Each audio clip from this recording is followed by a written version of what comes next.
1,000,000 Voices.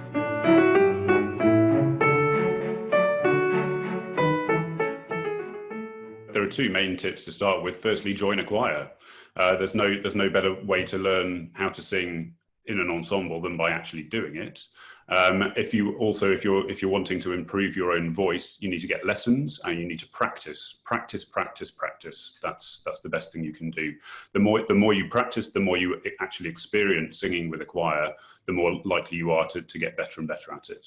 And I would say as well, I mean, it depends what level you're working at, but I would say try and be aware of the notes you're singing on the page rather than just hearing them in your head. So what I'm trying to say, I guess, is learn to read music rather than just kind of winging it or learning by rote, by hearing.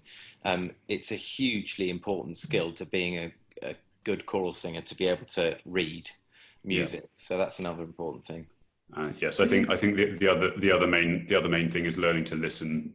Yeah, like I would say that maybe 60-70% of singing in a choir is listening to what's going on around you, perhaps even more actually.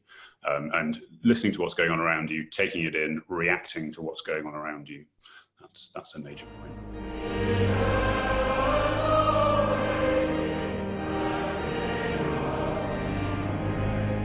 Anyone can come to singing at any age, absolutely. I guess if you want to do it sort of for a career, then starting early is good. It's probably preferable.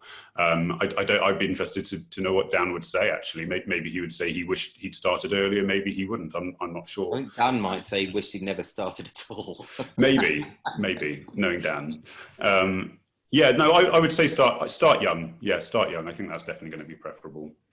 But I think you hit the nail on the head, Simon. I was going to say it as well. When you said that if you're intending to kind of pursue it as a career, or if that's your plan, then start young. But, you know, as Simon said earlier than that, there are choirs to join. There are amateur choirs. There are choirs all over the place that don't require auditioning, that you can just go and sing. And I think it's really important to remember that singing is brilliant for so many things other than making music. It's brilliant for mental health. It's brilliant for socializing, making new friends.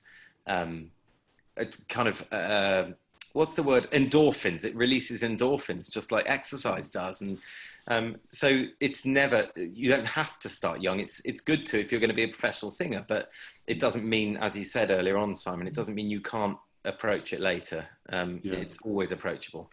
It's also good as a child singing in a choir. It's very good for discipline. That's one of the reasons I didn't enjoy it when I was a kid, but it is actually a very, very good thing to learn that the sort of discipline that being in a choir teaches you.